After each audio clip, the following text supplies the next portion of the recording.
Hello, everyone. Today, I'm going to tell a story about Isekai. Simply put, Isekai means ordinary people suddenly transported to another world. That world is completely different from ours, either full of magic or teeming with magical beasts. The protagonist usually retains modern memories or his cheat abilities, gradually growing in the new world. Let's dive into such a story today. Our protagonist, Honda Ryu, was a salaryman overwhelmed by work quotas. He worked mechanically in a cubicle plastered with sticky notes, without even time for lunch. Once, when he habitually placed his coffee cup beside the keyboard, he suddenly fell into a strange medieval-like world. Now, he sat stiffly on a cold iron chair, becoming the center of attention. "Your Highness, wake up. Your Highness, Prince Leo." Someone kept tugging at his sleeve, their voice growing louder. Honda Ryu suddenly opened his eyes. The familiar screen was gone, the desk was gone, and the wall covered in notes was gone too. Instead, he saw a strange place, a low stone house, a bustling circular square, and a gate-shaped gallows at its center. He sat on a high platform opposite, not on a soft swivel chair but a cold iron chair, with a circle of people staring at him. Several women dressed like medieval ladies even giggled behind their hands. "Your Highness, please announce the verdict," said a 50 to 60-year-old man in white robes.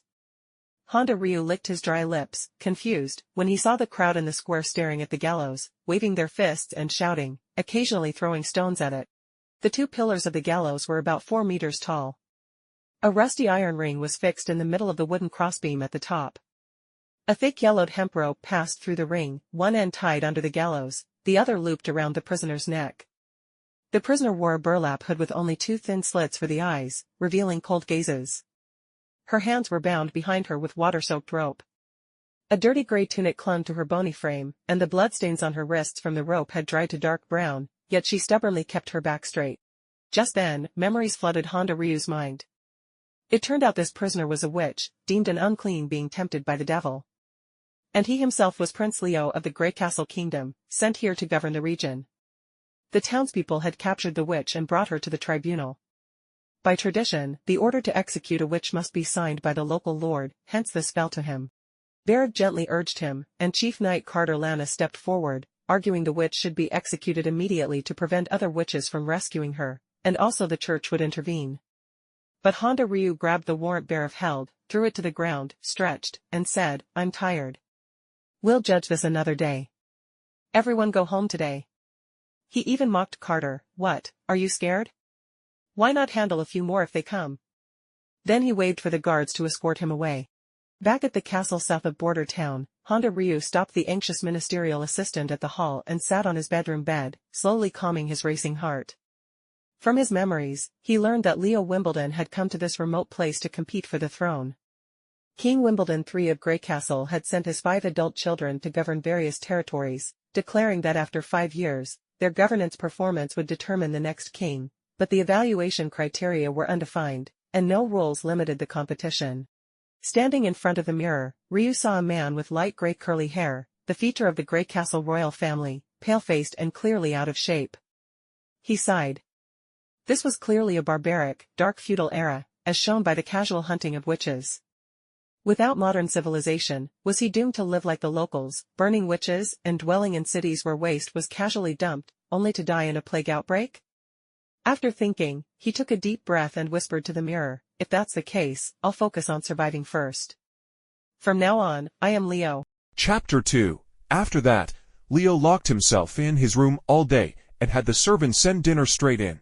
Pushing down his fear of the strange environment, he had only one thought: survive. He searched through Prince's memories for useful information, but found the guy had only ever hung out with noble playboys. There was nothing useful about noble affairs or political situations. He couldn't even remember city names or important dates. Thinking about his siblings, the eldest prince was strong in battle, the second was cunning, the third sister had a fiery temper, and the fifth sister was extremely smart. Those were Prince's only impressions. He had no clue about their influences or followers.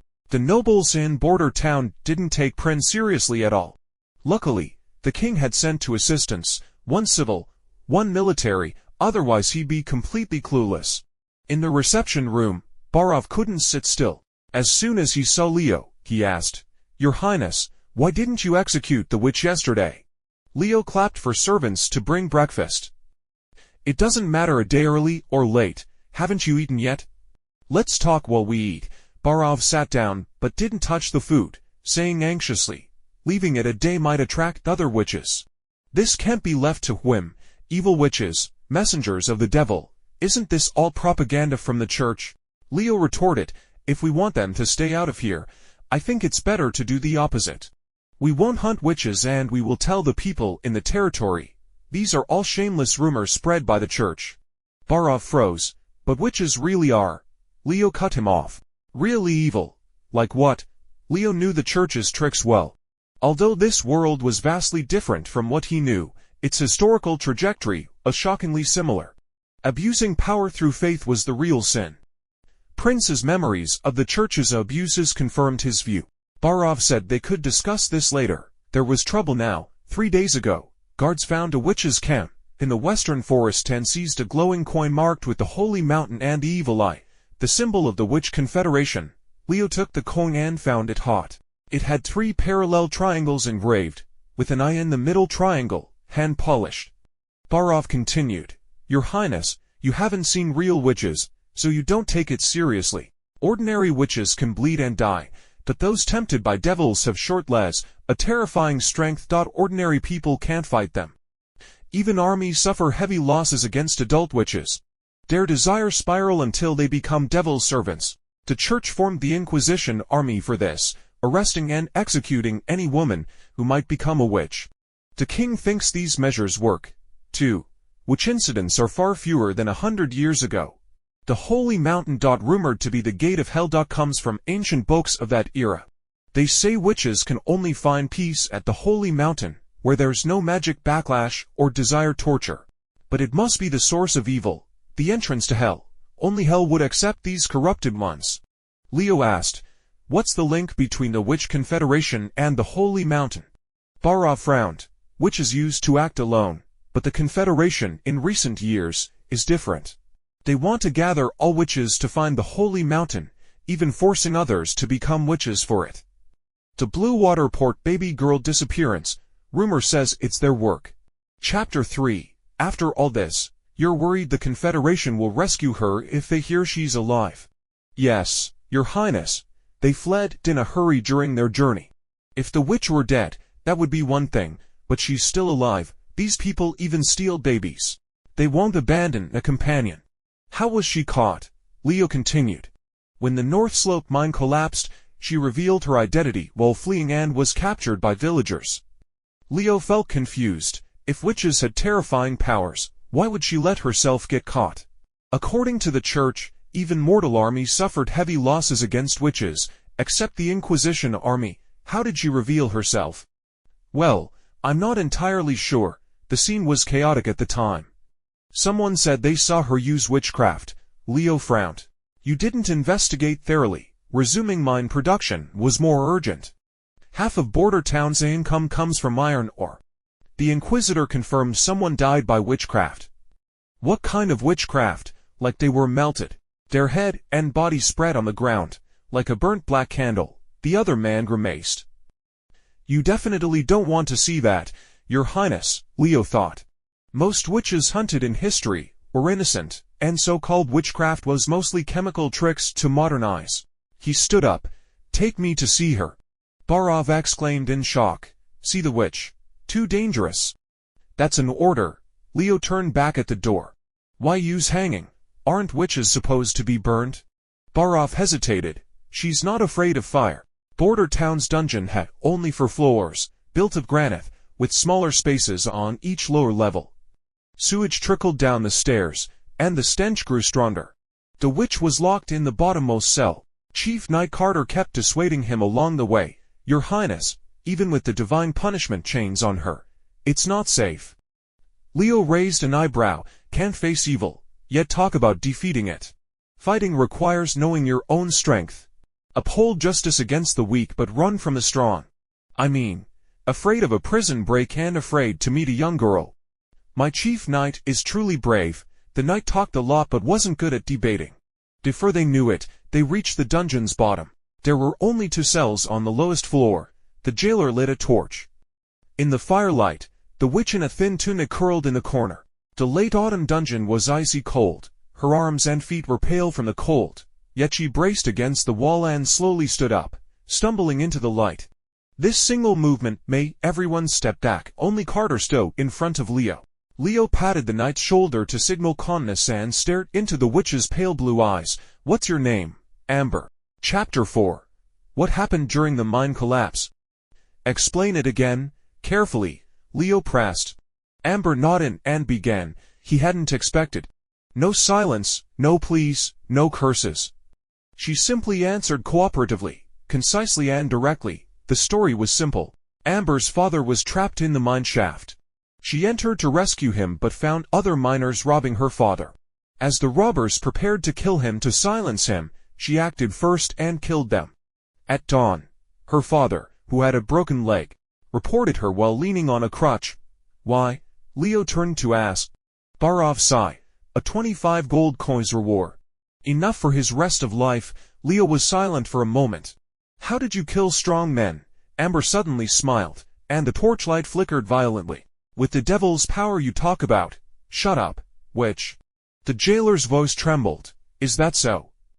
"I want to see it." The prince remained unmoved and stepped forward. "Your Highness, danger." The chief knight tried to block him. Leo walked toward the cage. "Anyone afraid can leave.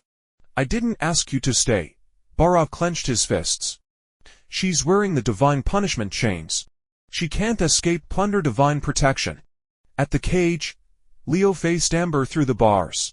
Her face was dusty and scarred, still childlike but with cold, steady eyes. Even now, she struggled to stand straight, her gaze slightly raised, looking directly into the prince's eyes. "First time seeing a witch, my lord. Curiosity kills. If it's truly devil's power, and even a glance brings misfortune, then it shouldn't be me who dies. It should be your father." The torchlight suddenly dimmed. The flame was suppressed by an invisible force, leaving only a faint wick. Screams and falling sounds came from behind. Leo's heart pounded as his fingertips touched the red iron chain. Was this the divine punishment chains? If her hands weren't locked behind her back, this thing could be broken with a pull. Right? Leo glanced at the crowd, quickly reached into the cell, grabbed the pendant, and pulled hard. The clasp connecting the pendant to the chain snapped. Even Amber froze at this. "Go ahead," he whispered. Then Leo heard the sizzle of steam, and white mist rising from the ground. Flames shot up from the girl's feet, licking her bare calves. The stone bricks beneath her began to burn, and the torch behind her flared up like an explosion. The iron bars turned into pillars of fire, and a wave of heat hit everyone. The cell became as bright as day, followed by terrified screams. As Leo stepped back, he heard his clothes sizzling from the heat. "She's not afraid of fire," Leo remembered Barov's words. Only now did he fully understand what they meant. She was fire itself. How could she fear it? The iron bars melted from dark red to bright yellow, twisting and deforming until they became molten iron. Amber's body was engulfed by flames. Her prison clothes burned to ashes, and the chains binding her arms were gone. The crowd retreated to the corner, trembling. The jailer collapsed to the ground, his pants wet with urine. After an unknown time, the flames died down. Amber stood naked outside the cage, her turquoise eyes calm again. "I've satisfied your curiosity, my lord. Will you kill me now?" Leo took off his coat, gently draped it over her, and said, in the softest tone he could manage, "Miss Amber, I want to hire you." Chapter 5. Leo returned to his room, muttering the thermodynamics laws of his original world. Heat always moves from hot to cold. Chaos replaces order. Entropy keeps increasing. In the end, everything fades away, and the universe becomes dead. But this world was different. Magic could appear out of nowhere, break the law of entropy, and even reshape the universe. Barov bowed his head to report. The witch was hanged at noon. Her face was covered with a hood. "No one suspects anything." Leo tapped the tip of his pen. "Did you silence everyone who saw it?" "Paid them 20 gold coins. No one will talk." Barov hesitated. "But why take such a risk, your highness? Hunting witches is church law, and the king approves." Leo put down his pen and tapped the table with his fingers. "Is Border Town a good place? Do you think I can beat my siblings?" Barov opened his mouth but said nothing. Almost no chance, so I need a new plan. Leo shrugged. I want father to see a territory without church control, a kingdom where the royal family makes the rules, and a group of special people who can shake religious power. He leaned forward, eyes bright. The Pope claims to speak for God. The church grows stronger every day. Father has worried about this. If I can prove witches aren't servants of the devil and make them work for the royal family, people will doubt the church. Then the church's power will weaken. It'll be clear who father should choose as king. Barov frowned. That the king supports witch hunts? Because he doesn't see? Leo cut him off. These gifted people could be the key to toppling the church. Besides, you've been an assistant minister for 20 years. Don't you want to be minister, even prime minister? He stared at Barov, speaking slowly. Don't question my decisions. Now organize the trade ledgers and workshop lists and bring them to me in 3 days. Oh, and send Miss Amber to see me. Watching Barov leave, Leo sighed in relief. Now, it's time for real work, he thought, feeling a flicker of anticipation. Chapter 6. A wooden shed was built in the castle's backyard, with 2 square holes framed by planks as windows. In the center of the shed was a brick pool 3 meters square, filled with yellow soil. Next to the pool was a well. When soaked with water, the soil became non-flammable, and could be shaped with shovels.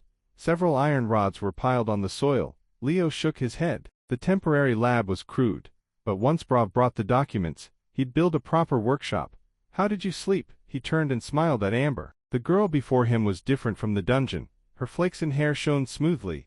Faint freckles dotted her nose. Her figure was thin but her cheeks were rosy, and the bruise on her neck was lighter than yesterday. Do the clothes fit? Amber wore a short-sleeved, folded collar dress with a bow at the chest, a pointed hat, a short cape, and black boots. This, which uniform, was modified from a maid's outfit at Leo's request. Your Highness, what do you need me to do? Amber clutched the hem of her dress. She remembered the fear of being dragged out of the dungeon. Sure, she was about to die, but when the hood was removed, she found herself in a luxurious room, bathed, dressed, even the dirt between her toes cleaned. Last came a white-bearded old man. He handed her a contract, 1 gold coin monthly. In exchange for serving the 4th prince of the kingdom, Amber knew how valuable 1 gold coin was. Her father earned at most a silver coin in the mine, and 100 silvers made 1 gold.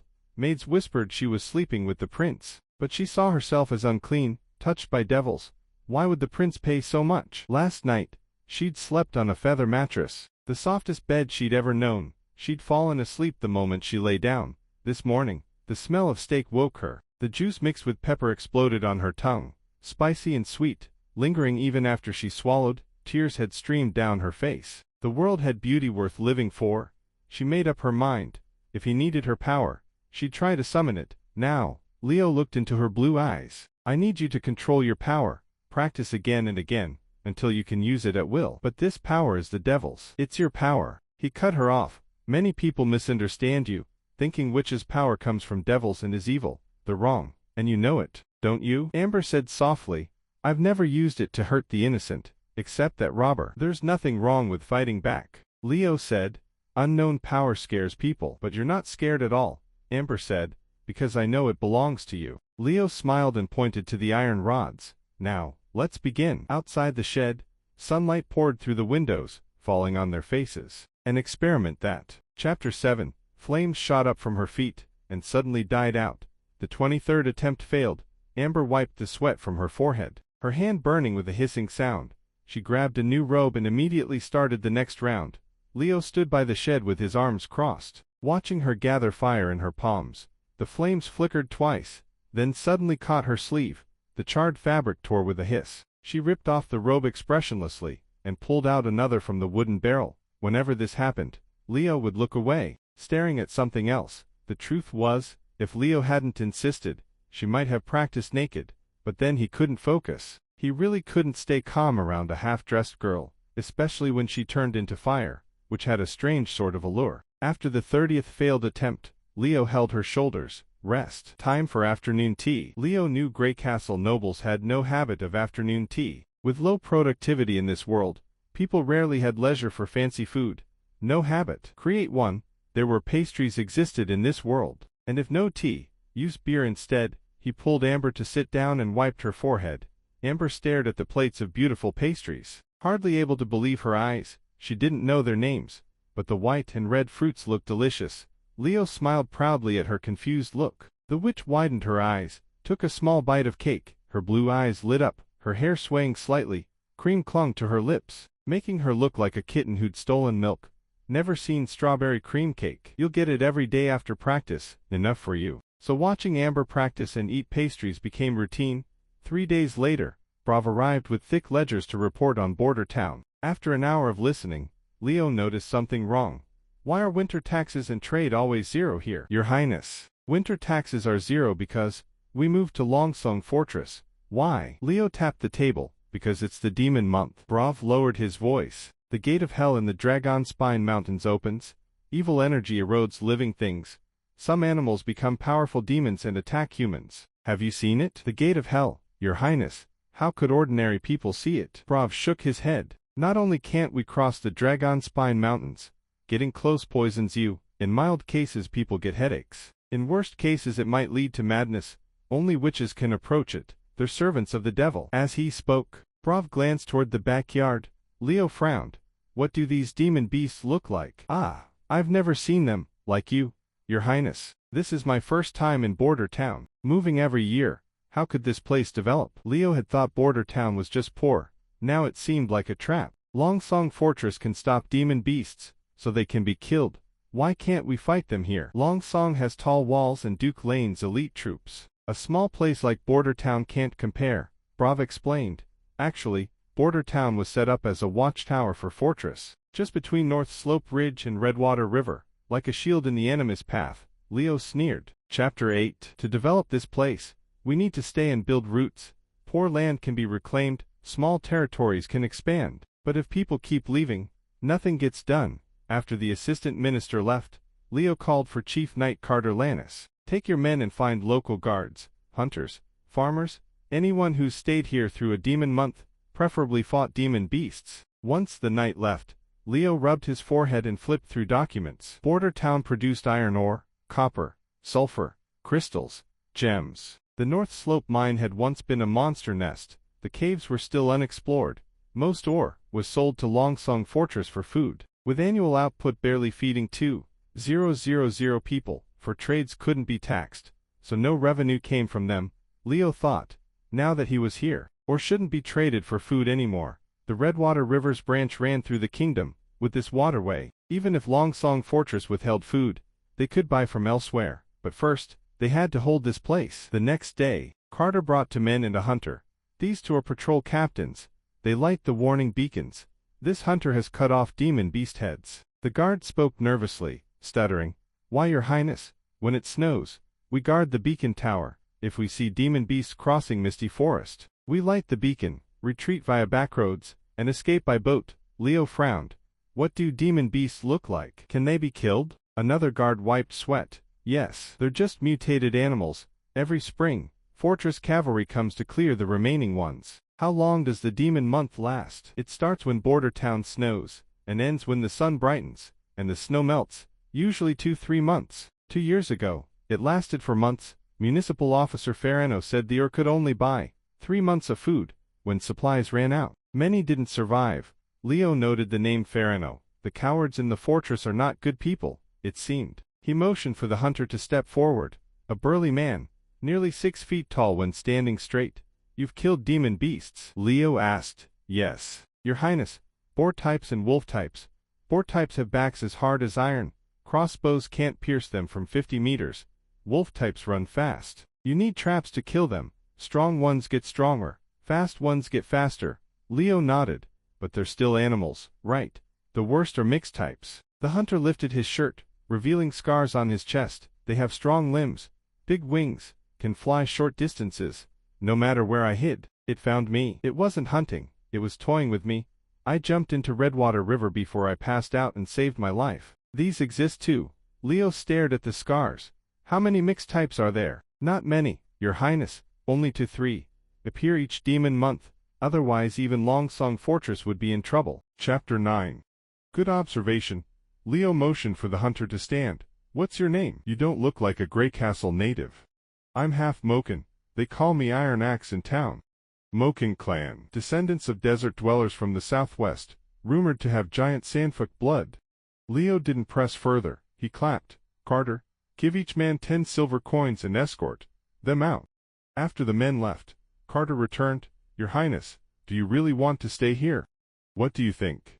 Absolutely not. Carter raised his voice. Even boar-type demon beasts are hard to handle. Crossbows can only pierce them within 40 paces. Without city walls, local guards will flee once casualties hit 10%. You said Amber was dangerous before too. Can't you think positively? Leo sighed. Well, most witches are evil, but Miss Amber is different. As your knight, I must speak truth. What if I want to build a city wall? From North Slope to Redwater River. The knight thought he'd misheard. Earthen walls need layers of tamping. Stone walls require masons to chisel bricks. It might not finish in 3 years. Your Highness, stop this folly. If you won't leave, I'm afraid I'll have to take actions, for which I must apologize in advance. Leo signaled him to stop. I understand. Don't jump to conclusions. If there's no wall by then, I'll retreat to Longsong Fortress. I'm not planning to die here. The knight knelt on one knee. I will protect you with my life. Leo decided to block demon beasts in Border Town, and planned to build a wall connecting North Slope and Redwater River within 3 months. The shortest distance between them was only 600 meters, a natural choke point. The mine has abundant rock to be ground into limestone to make cement. Concrete needed too much cement.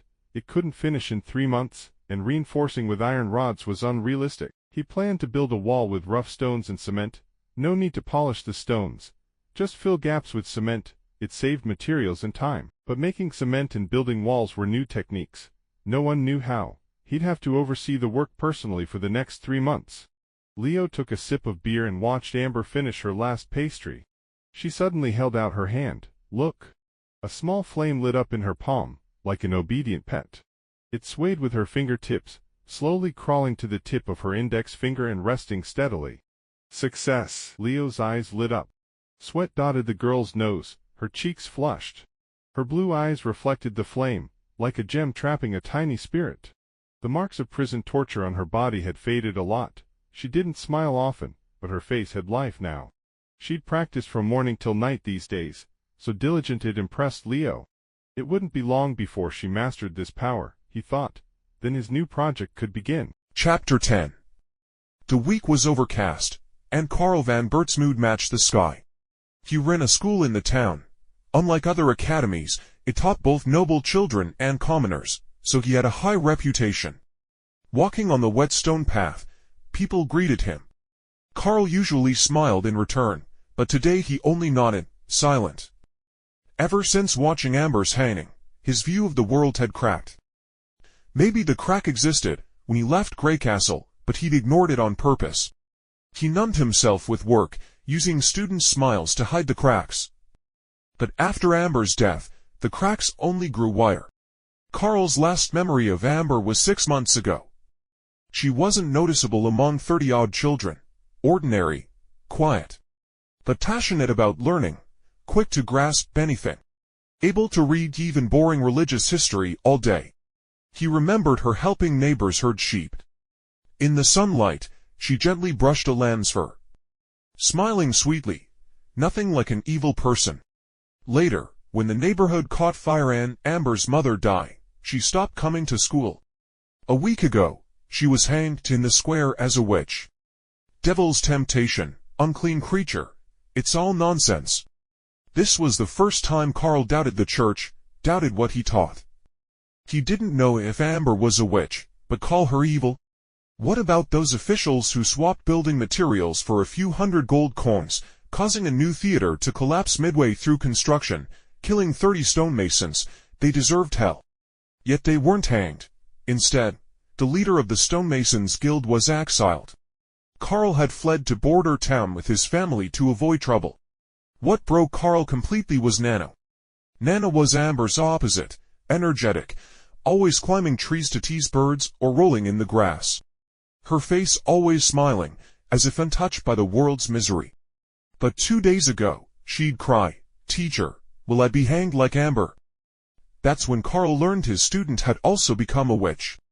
Before he knew it, Carl stood in front of the town square's notice board, Someone tugged his sleeve. "Mr. Van Bert, read this for us." Normally he'd explain with a smile, but now it hurt. The same board had once posted Amber's execution notice, and people had chatted about it cheerfully.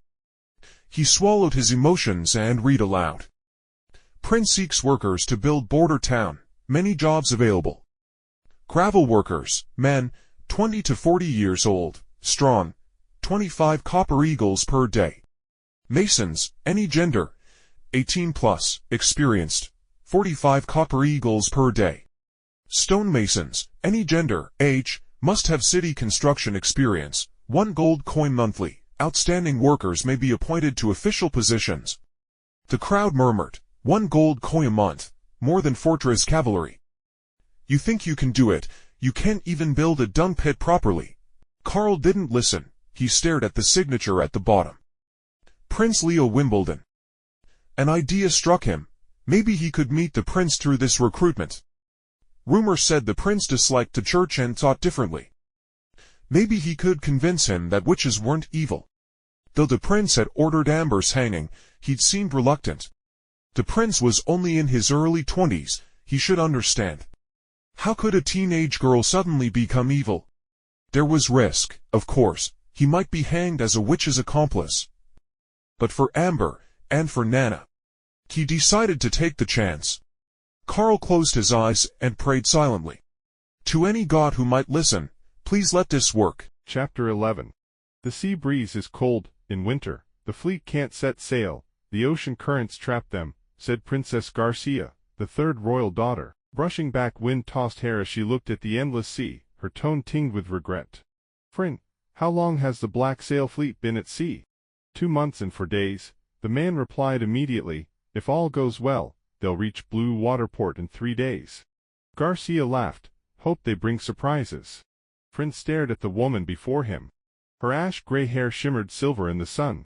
Her narrow light green eyes seemed to be able to see through people's thoughts. Her skin was rough from life by the sea. Yet she had a unique aura, no other royal lady possessed. She was Princess Garcia Wimbledon, a true genius.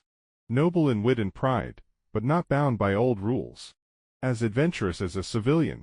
With a vision broader than any noble lord's. She'd poured all Blue Water Port's trade revenue into her fleet, leaving not a single coin in her treasury. Gold hidden is just stone, spend it wisely, and it returns tenfold. These words shattered Frin's old beliefs, making him follow her to Blue Water Port without hesitation. Only upon arrival did he realize how much further she'd gone.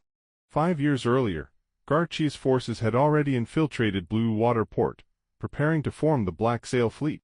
She has already outpaced all heirs. Garcia tilted her head. Let's go inside, the wind's picking up. Her palace stood by Salmon Harbor. From the tower's terrace, one could overlook the entire port. After closing the door, Frin finally asked the question bothering him. Your Highness, I don't understand. Why did you start preparing years before the king announced the succession contest? Foretell the future. She raised an eyebrow. Think I'm a witch? I don't dabble in magic. Father's contest was meant to pave the way for the second prince. But what does his decree have to do with my plans? Frin suddenly understood. Her goal was never to please the king. She aimed to seize the throne through her fleet and force. The Black Sail plan wasn't just about trade. It was about raiding merchant ships, plundering desert clans, using wealth to build more ships, binding all her followers to her cause. If she fell, all these criminals would hang with her. Did you know you'd be sent to Blue Water Port? That was a surprise, a bonus from the deal. She shrugged. I thought the church was fooling me. Back to business, she poured black tea. Our earlier scheme failed. Only Border Town reported the pills didn't work. No news from anywhere else. No news probably means my brothers handled it. They were just throwaway pawns. But, she smiled faintly, didn't expect the fourth brother to survive. Disappointing. Kingfisher's letter said the pills were taken, but failure is failure. I don't want excuses. Garcia cut in. The demon month's coming. He'll surely flee to Longsong Fortress, right? When the demon beasts attack, the fortress will panic. Write to Kingfisher. Tell her to seize the chance. Let's see if my little brother gets lucky again. Yes, Your Highness. As Frin turned to leave, she added. That pill was sold by Alchemist in Beth, right? He bragged it was odorless, tasteless, dissolved in water, and guaranteed death, the latest alchemical breakthrough. Garcia yawned. Hang him. Chapter 12. Leo stood in the backyard of the kiln room, staring at the back door of the brick building. The building was 15 meters long and 4 meters wide. The front door was for loading materials, while the back door led to the backyard. The front door was kept as wide as possible for easy material handling, but the back door was only wide enough for one person, allowing Amber to sneak into the kiln room. A waist-high wall enclosed the rear half of the kiln room, with knights guarding the entrance and exit. Making cement was simple in theory. Grind limestone into powder, mix it with clay and iron powder. Heat it into clinker, then grind it fine with gypsum. The raw materials were ordinary, and iron powder could be omitted if hard to obtain in large quantities. The key was the clinker's firing temperature. Though Leo didn't remember the exact temperature, he knew it was nearly as high as iron's melting point. Traditional iron smelting furnaces might reach it, but their output was too low. No furnace. They'd use amber. Crushed limestone small particles were mixed with clay, added water to form a slurry, and spread evenly on the kiln room floor. Then the knights locked the main door and cleared the workers. Amber entered through the back door, using her fire to bake the slurry until the iron rods placed inside melted. Leo paced back and forth, a bit uneasy. No cement meant no walls. No walls meant no way to defend the town. Your Highness, will this thing really stick stones together? Carter frowned. New alchemist workshop tech. Leo shrugged.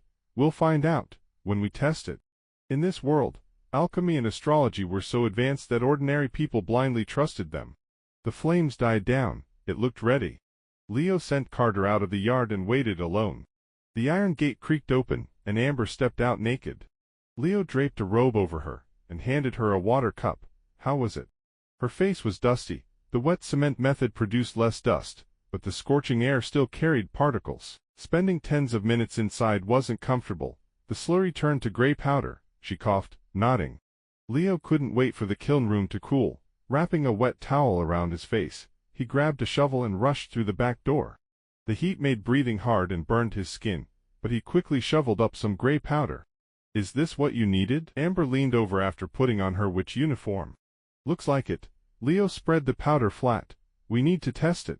What's it for? Building houses, bridges, roads, endless uses. Leo patted her head. You're the one who made this happen. He called Carter to mix 3 parts gray powder, with 1 part river sand into mortar, spread it on a stone brick, and press another brick on top. Cement needed time to set. Given the test batch's instability, he decided to wait until the next day. Early the next morning, the 3 returned to the kiln room. Leo saw the cement had solidified, bonding the 2 bricks tightly. The surface was hard, even digging with a nail left no mark. Carter tried to lift the bricks but failed. He kicked the side hard several times. The bricks stayed stuck. Finally, he struck them with his sword hilt, only chipping off a tiny piece. As hard as rock, the knight exclaimed, with this, we could wall off the entire kingdom in 5 years. What's the point? Leo knelt to scrape off white frost. I'd rather build solid cement houses so people don't fear wind and snow. The chief knight was stunned, not expecting the former playboy prince would say such a thing. Chapter 13. Leo stood in front of the stone pile, watching the newly hired stone crushers at work. Their numbers had doubled from last month, and crushed limestone formed small hills. Brav asked, Your Highness, will we fire the kiln today? No, let Amber rest. Leo kicked a rock. He knew they couldn't rely on her forever. Long-term exposure to dust would give her lung sickness. Witches should be engines of civilization, not consumable tools. However, the priority was building the wall. If they couldn't stop demon beasts, nothing else mattered. Construction began on the wall foundation connecting North Slope and Redwater River. He thought solving the cement problem would make things easy, but Leo realized he knew nothing about engineering. How deep and wide should the foundation be? How to handle uneven terrain? How to keep a straight line over 600 meters? The hired masons were worse than him. They'd only dug a shallow trench halfway in a week. But Leo didn't stop. He directed work at the North Slope foot, whenever free, pushing forward slowly. During the 6th cement firing, Brav brought good news. A stonemason responded to the recruitment. Says he worked in the Greycastle Stonemasons Guild. Leo straightened his wrinkled collar and nodded. Bring him in. Carl Vanbert entered the yard nervous. Escorted by knights, He'd planned to warn the prince that large projects weren't suitable this season. Gain trust, then talk about witches. However, he still feared the prince's anger. He bowed tensely, looked up, and froze. The girl beside the prince looked familiar, like a dream. Carl rubbed his eyes and blurted, "Amber." Leo cursed inwardly. He hadn't expected the man to know Amber. He glanced at Carter, who blocked the exit. Chair. Amber's voice startled Leo. "Teacher." Carl suddenly knelt, tears falling. "It is you, Amber. I'm sorry, I thought you." After a moment, Carl stood to apologize. "Pardon my impertinence, Your Highness." "What's going on? Aren't you a stonemason?" "I was." Carl relaxed, realizing the prince hadn't killed Amber, that the hanged girl was a substitute. He didn't know why the prince had saved a witch, but even if it was for his harem, it was better than the gallows. This proved the prince wasn't afraid of witch rumors. He told his story of fleeing to border town from Grey Castle, and that his student Nana was also a witch, begging the prince to protect her. Amber looked pleading beside him but stayed silent. Leo was glad to hear of another witch. He asked Brav and learned the Pine family were minor nobles in border town. "Bring her to me. Keep her safe," Leo said. "But I can't take her from her family. I saved Amber because I need her help. I believe witch power isn't good or evil. It can be controlled. Any witch who breaks no laws is innocent to me." Back to business. "Have you participated in the construction of the Grey Castle wall?" The prince shifted to construction. "Yes." Carl nodded. He didn't understand the need for witch help, but the prince's promise to protect Nana was enough. "Good. I plan to build a wall between Redwater River and North Slope to block demon beasts. You'll lead this project." Chapter 14. "How tall and wide will the wall be, Your Highness?" Carl asked, holding a wooden ruler. 15 feet tall, 6 feet wide, enough for 4 men to walk side by side. Leo nodded inwardly. Professionals were different. They asked for technical details first. "Then we'll need to dig a trench 1 person deep to stabilize the wall. The top is 6 feet wide, but the bottom must be at least twice as wide." Carl calculated quickly. "Your Highness, if you give me 150 men, I can finish the trench before the demon month." "A trench can't stop demon beasts." Leo shook his head. "If we lower the wall height and build at the same time, add 200 men, it could finish before next year's demon month. But if we start now, winter snow will soften the trench. Make it 12 feet tall, 4 feet wide. Dig and build simultaneously. Can it be done in 3 months?" Leo interrupted, pulling out 2 bonded stone bricks. "I know your concerns. Look at this, new from Grey Castle's alchemist workshop. Cement. It sticks stones together in 1 day." Carl stared at the bricks, his face shocked. This alchemical adhesive called cement not only bonded stones, but also shaped them freely. Didn't that mean they could have any stone shape without cutting or polishing? Cement could stick stones and form shapes. No need for cutting. They'd have ready-made stones. Buildings could go up twice as fast. Leo watched his reaction and asked again, "Well, think 3 months is enough?"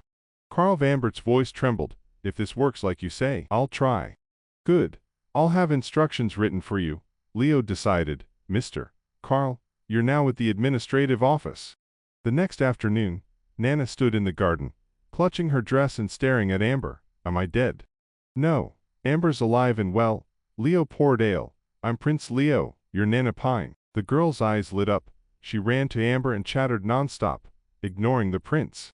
Amber, 17, nodded like an older sister. Leo leaned against the table, watching them, one as lively as a bird, the other as calm as fire, both with a light unlike this world.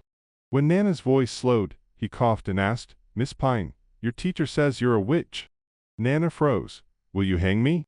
"No. Only criminals go to the gallows. You're not one, and neither is Miss Amber. Don't worry."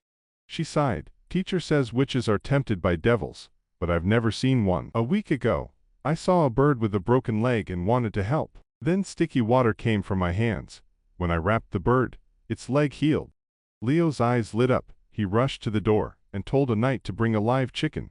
"Show me your power." Chapter 15. The knight left on orders, and Leo returned to the table. "You can save small animals. Why do you think witches are evil?" "Teacher says what witches can do is the devil's trap." Nana's voice trailed off. "I've never seen the devil, I swear." "It's a lie from the church. Even your teacher was fooled." Leo soothed her. "The church lies." "Why?" The girl opened her mouth wide.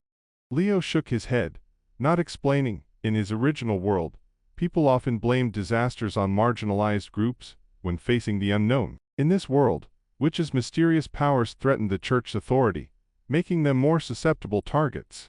There were live chickens in the kitchen. When the knight carried one by its wings, it was still struggling. Leo pulled out a silver knife, told the knight to hold it steady, and stabbed the chicken. Then he asked Nana to heal it. After it recovered, they repeated the process in different ways, over and over. By the end, Leo understood her power. She could heal cuts, fractures, and bruises. Severed limbs could reattach, but she couldn't regrow lost claws or reverse death. When healing, Leo didn't see the sticky water she described. She just placed her hand on the wound, and it healed visibly. Nana didn't seem too tired, at least not sweating like Amber during training. Nana was unhappy, though. She thought hurting the chicken was cruel, and kept pouting and staring at Leo even after the experiment. "All right. Stop glaring, have something to eat." Leo called for afternoon tea. Sure enough, the girl forgot her anger at the sight of pastries. After sending Nana off, Amber asked, "Why not keep her? She's a witch like me, right? She has family, and they haven't found out yet." Amber said softly, "It's only a matter of time. So let's delay it. Do you miss your father?" She shook her head, eyes calm. Being betrayed by her father had clearly shattered her hopes. Leo sighed. "Nana will come often. I want her to practice her powers every 2 days." Amber blinked and nodded quickly. "Do you want to go back to school and study with other children?" Amber didn't answer, but Leo felt he heard her heart. "It won't be long. With me here, you'll live like ordinary people someday. No one will take you to the gallows, I promise." After Carl took over the project, Leo had more free time. Every afternoon, he stayed in the garden to help Amber or Nana practice. Amber could control fire skillfully now, no need for extra robes. Nana wore the same uniform, reluctantly at first, but she practiced obediently for the afternoon tea. Occasionally visiting the north slope foot, Leo saw the wall had grown to 100 meters.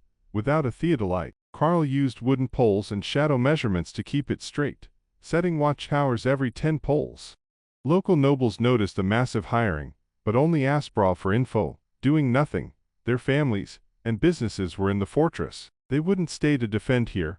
Leo could imagine them laughing at him privately for biting off more than he could chew. Merchants were the same. For traders, finding no goods to buy, returned to the fortress and blamed Leo. Rumors spread down the Redwater River that the fourth prince was foolishly building in Border Town before the Demon Month. No one believed he could defend the town. The fourth prince's reputation had never included courage in battle. No matter what he did, everyone assumed he'd flee to the fortress in the end. And so, amid all the gossip, Leo faced his first winter since arriving in this world. Chapter 16. In the third-floor office of the castle, the fireplace crackled, chasing away the cold seeping through the window gaps. Dark red wooden tables were piled with parchment and books, mostly administrative orders waiting for Leo's signature. "Your Highness, hiring craftsmen and laborers has cost a lot. Your private treasury won't last until next spring," Brav said, holding a stack of parchment with worry in his voice. Border Town's finances were simple. One line was ore and gem trade, monopolized by Longsong Fortress. They exchanged North Slope Mines output for food, with no taxes, all managed by Fortress officials. The mine was a joint project of Fortress nobles. Visiting nobles here were supervisors sent by shareholders, with estates east of the fortress and rotating annually. Border Town was less than 30 years old, much younger than 200-year-old Longsong Fortress. Duke Lane had originally built it as the outpost to warn of demon beasts, but when settlers found rich minerals in North Slope Mountain, it became a town, in a way. The mine caves had created the town. To prevent theft and underreporting, the Duke didn't allow nobles to mine separately. Instead, he hired locals, refugees, and even criminals as miners, dividing her output by noble investment. The fortress only provided annual food and small wages, fixed regardless of output. Over half of Border Town's 2,000 residents worked in the mines. The other income line was local smithies, taverns, and textiles, the main source of meager taxes that barely broke even yearly. The previous lord had treated this as barren land. After Leo arrived, he'd stayed in the fortress and never visited. So Leo had to pay for the wall himself. the original prince would have hesitated. But Leo believed spending all his wealth was worth establishing a foothold in border town. Anyway, or trade would soon switch from food to coins. This investment would be trivial. The only problem, would Longsong Fortress give up its monopoly for normal trade? It was like stealing from a tiger. But Burov's list showed the mine's annual output was worth just over 1,000 gold coins, a tiny fraction of the fortress' total income. Only the investing nobles would protest. For border town's future, this trade must be reclaimed. Leo knew those nobles wouldn't let go easily, even though they'd already recouped their investments. No matter how small, passive income was hard to give up. He'd offer discounts, like half-price purchases, but never again accept trading a boatload of ore for half a boat of food. As Leo stared at the lists, Brov studied him secretly. In 3 months, especially the last month, subtle changes had come over the fourth prince. Outsiders might not notice, but Brov, by his side daily, saw clearly. In Grey Castle, Brov had heard the fourth prince's bad reputation: self-willed, reckless, lacking noble grace, inferior to his brothers. When first sent here, Brov had been disappointed. He'd only stayed for the king's promise of making him finance minister after the succession contest. The first 2 months, the prince had acted like his old self, offending all local nobles. Luckily, the town was small. Brov and a dozen clerks had managed administrative gaps. Then things changed. When had it started? Brov thought it was probably when the prince saved that witch. He'd suspected demon possession or control by another witch, but that seemed impossible. If demons or witches had such power, why choose the fourth prince? They could just control the king or pope, and Brov had seen the prince grab the divine punishment chains, the church's ultimate weapon against witches, which dispelled all evil magic on contact. The prince still acted independently, but his aura was different, almost opposite. The biggest change was purpose. Brov felt Leo was scheming something, using unconventional methods to achieve goals, like saving the witch. The plan seemed flawed, but the prince pushed forward with certainty. This was the most confusing part. Any sibling could win the throne, but not the fourth prince. He knew developing border town was a long shot. So what crazy plan was Leo plotting? One so wild that he wanted a town outside the border defense line to thrive better than Golden Wheat City. If it were just madness, that would be one thing, but the wall he was building didn't look like a joke. He truly planned to use cement, an unknown alchemical product, to build a wall impossible by common sense. Burov's family also had alchemists, but he'd never heard of such a product. Betting a wall plan on the unknown, was this confidence or recklessness? Watching Leo's back, Brov suddenly realized he felt a faint hope for the future. How many secrets did this fourth prince still hold?